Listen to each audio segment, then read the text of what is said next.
This series contains adult language and depictions of graphic violence. Listener discretion is advised.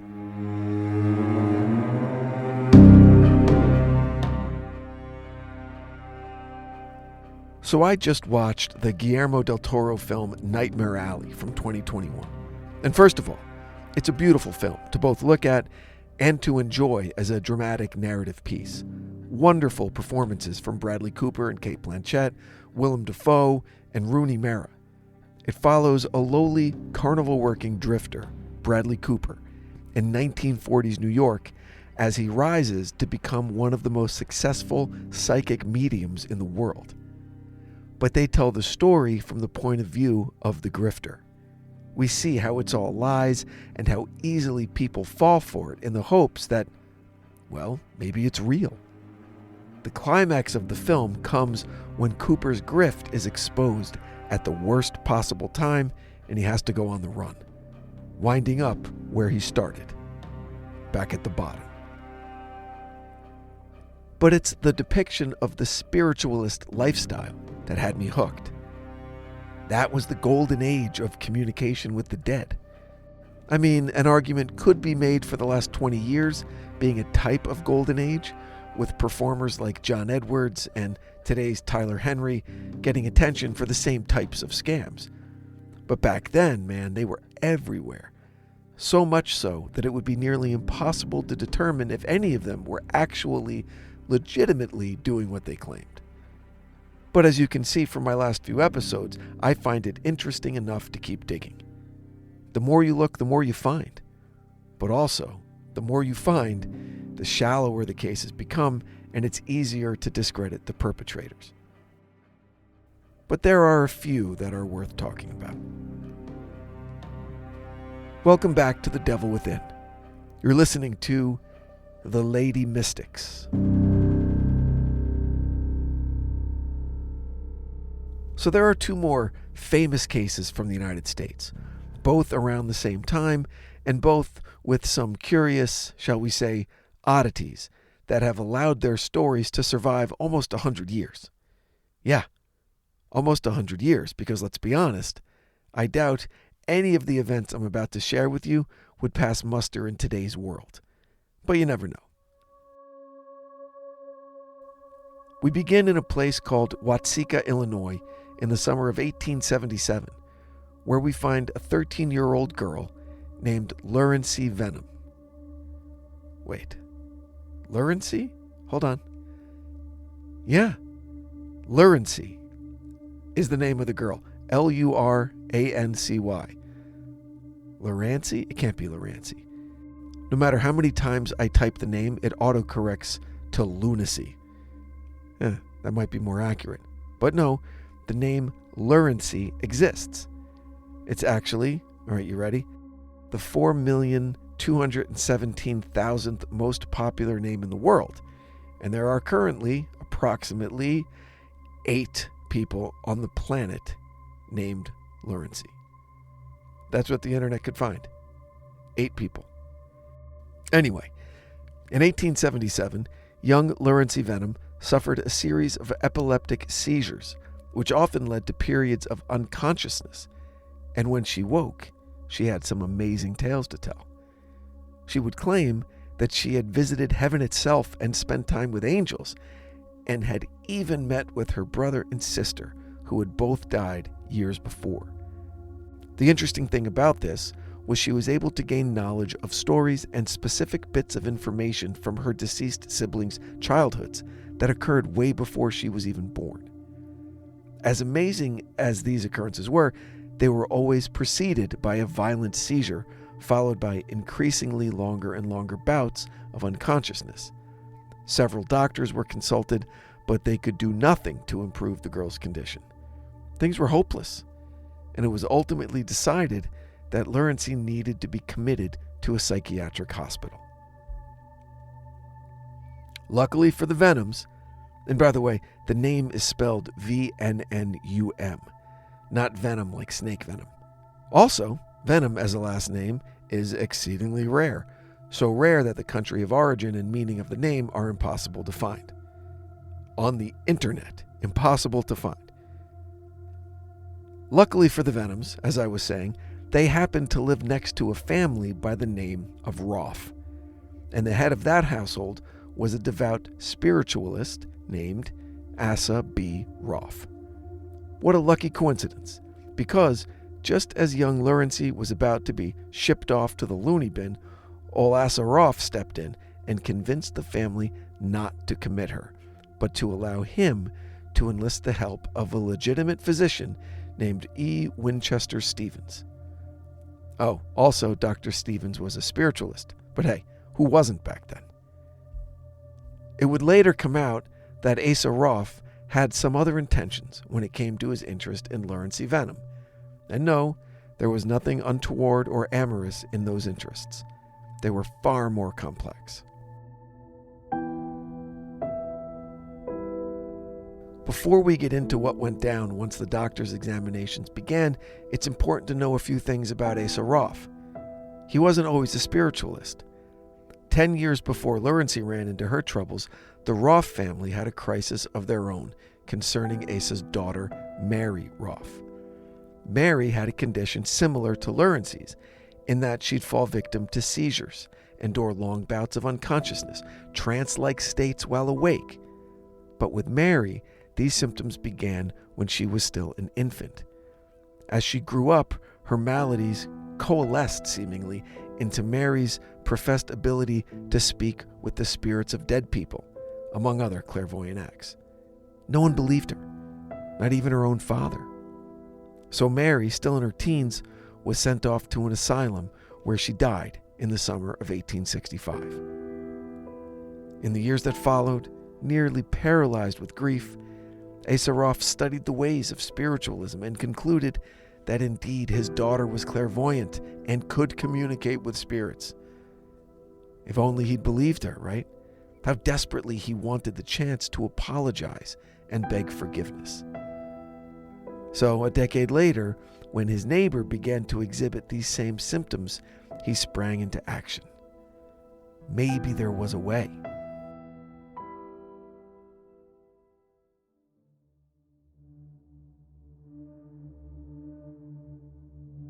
As the medical examinations began under the care of Dr. Stevens, he claims to have witnessed remarkable changes in Lurency, both physical and emotional.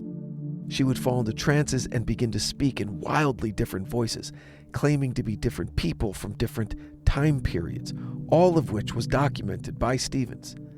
But then something remarkable happened. Lurency became herself again, while still under a trance, and claimed that the spirit of a dead girl was asking permission to possess her body, and that she could help her in her current situation. Who was this spirit? None other than Mary Roff. Lurency allowed Mary to possess her, again, according to Lurency and Dr. Stevens, and the resulting change was immediate and simply extraordinary. When she regained consciousness, she simply said, "I am Mary Roff." She suddenly was afforded an intimate knowledge of Mary's entire life, memories of childhood, extended families, names and relationships, arguments and celebrations with her parents and siblings. Even the local townspeople were absolutely convinced that the spirit of Mary Roff had taken up residence in Lurency Venom.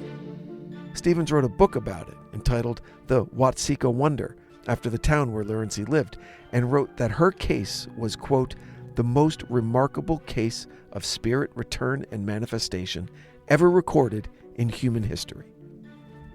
But take a guess who was most interested in this alleged possession. That's right, Asa Roff. So convinced was the Roff family that Lurency was their daughter reincarnated that they moved Lurency into their house and treated her like their own for the duration of the possession, almost 4 months. It was never made clear what kinds of conversations that Asa Roff had with this girl that he considered to be his daughter, but they must have been emotional and, hopefully for him, cathartic and healing. After about 15 weeks, the spirit of Mary Roff left the body of Lurency Venom, but would return by request years later when Lurency married and was welcoming her first child. Apparently, sometime in the past, Mary had offered assistance in Lurency's childbirth, and she came through, as Lurency claimed to have had a completely painless experience delivering her baby. Now, interestingly, much of this story is explored in the movie Nightmare Alley. But again, it's told from the point of view of the grifters. A famous medium who can speak with the dead, a grieving father desperate to see his daughter again. But, as explained earlier, the Bradley Cooper character is exposed at the worst possible time, and bad things happen. You gotta see the movie if you haven't. It's terrific. The Lurency Venom case is unique in that while it's almost definitely the work of a fraudster, in this case Lurency aided by the desperate ambitions of Asa Roth, there's a great chance that it did afford a suffering man some peace. So, what's the harm there?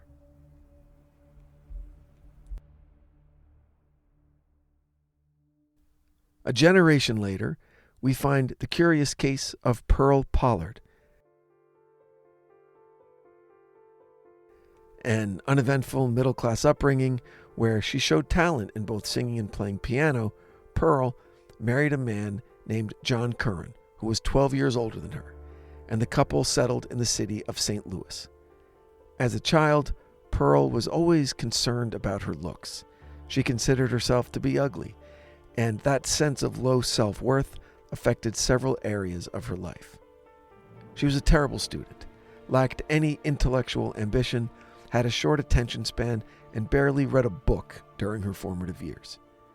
She was banking on being a successful singer, but by age 24, she abandoned even that dream and married John.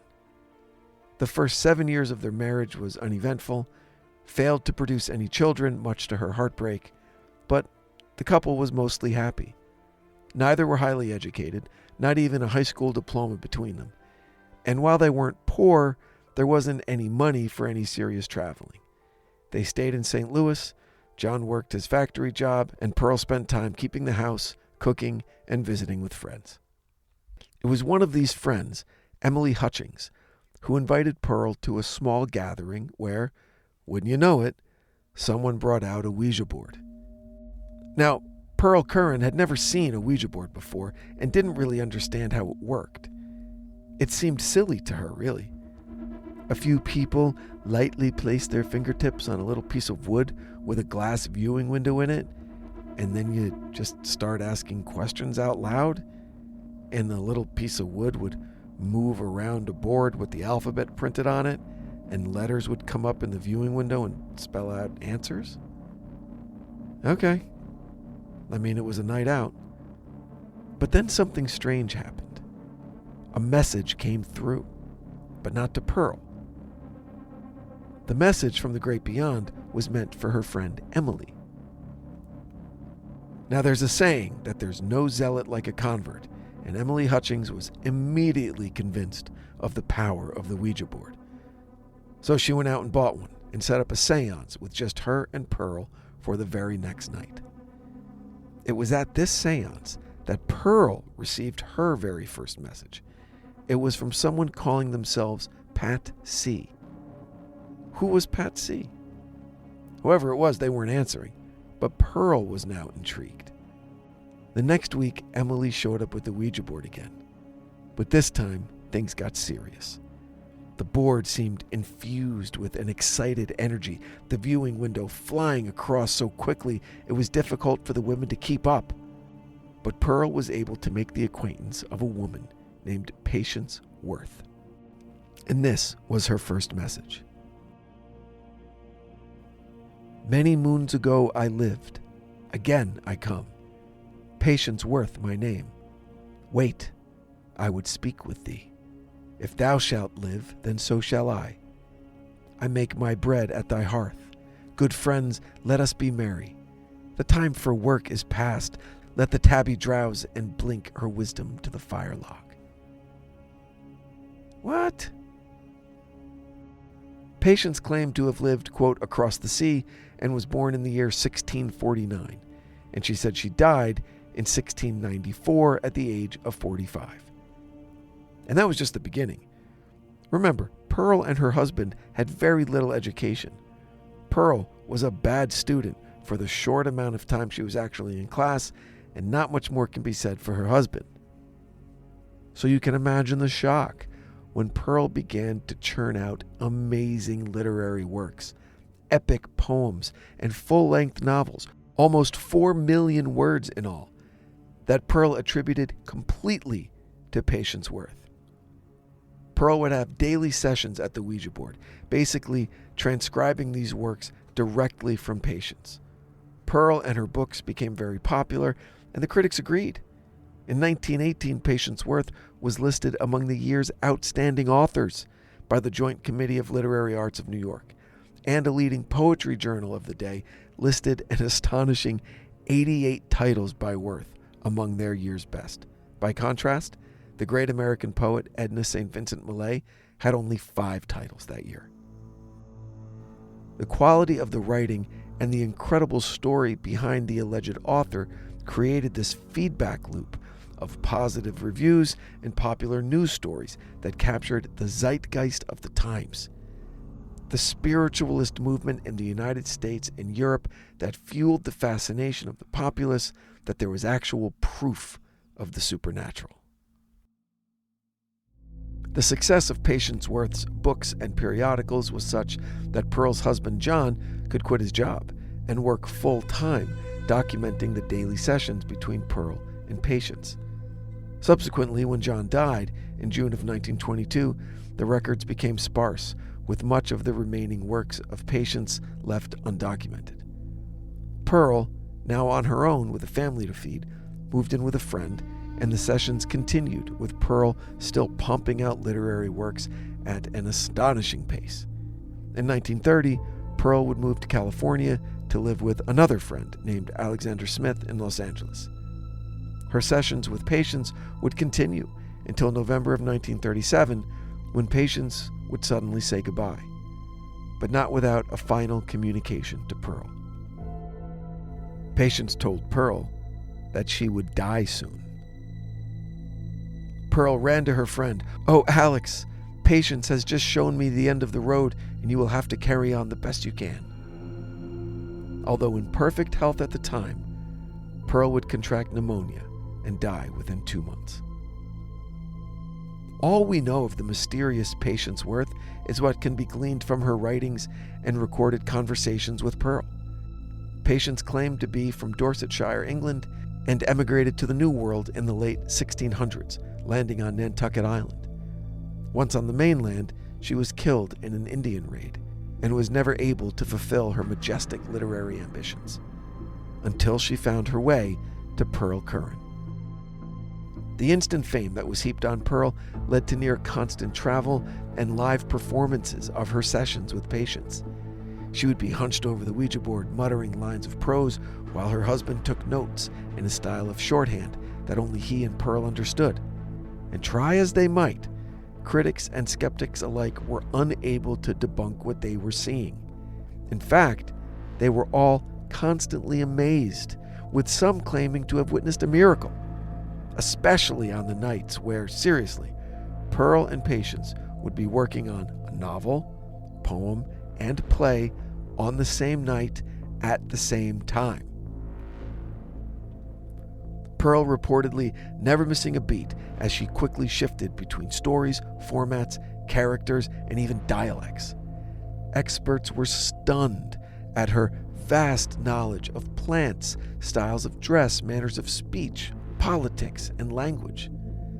Certainly, yes, all topics that could be studied earlier in the day and then presented as revealed knowledge, but the sheer breadth of Pearl's apparent knowledge made that scenario seem very unlikely. There was one major slip-up that pointed to the entire thing being a hoax. One of the alleged short stories written by Patience Worth was an elaborately specific tale of young courtesans to the Hanoverian kings of the English Georgian era. The problem is that Patience Worth had died years before the Georgian era began. How would she know enough to write about it? When asked to explain this apparent conflict, Pearl would always dodge the question and go back to her session with patients. But Pearl had become so adept at channeling patients that she eventually didn't need to use the Ouija board. She was able to simply recite what was coming through the ether from patients. Modern psychologists have pointed to the possibility that Pearl was a literary savant, though those types of minds are incredibly rare and couldn't account for the vast ocean of knowledge that Pearl was able to draw from. To explain that, scientists have pointed to not only the possibility of Pearl being a literary savant, but of also possessing an acutely powerful photographic memory. She may have been able to remember in exquisite detail literally everything her senses had ever been exposed to. Those two exceedingly rare abilities combined could possibly explain the Pearl Curran Patience Worth situation. And if you place a person like that in the middle of an explosion of interest in spiritualism, an interest that Pearl was more than willing to capitalize on, well, then you have the makings of a cultural phenomenon, which is exactly what Pearl Curran became. But then the Roaring Twenties took over, and the writings of Patience Worth were largely forgotten, and the literary landscape was changed forever by the likes of Hemingway and Fitzgerald. But there is one story by Pearl Curran, not Patience Worth, but written and credited to Pearl Curran. It's the story of a disillusioned city girl who pretends to be a medium and claims to have a relationship with a deceased woman who sometimes inhabits her body. It allows her the freedom to escape the drabness of her life and to be exciting to herself and others. But it's all a scam, and she admits it at the end of the story. Now, maybe this was secretly autobiographical, but if so, Pearl decided against coming clean before she died. The writings of Patience Worth remain one of the great mysteries of American literature, one that I doubt will be solved anytime soon. Thanks for listening. Make sure you're following The Devil Within wherever you get your podcasts so you never miss an episode. You can also check out our socials at The Devil Within Pod on Instagram, Facebook, and YouTube. Until next time, stay safe out there. The Devil Within is a Cloud 10 Media production, recorded live at Bel Air Studios in Los Angeles, California. Written and produced by Brandon Morgan. Executive produced by Sim Sarna. Our post-production supervisor is Bruce Whitkin, who also provided original music for this episode. For The Devil Within, I'm your host, Brandon Morgan.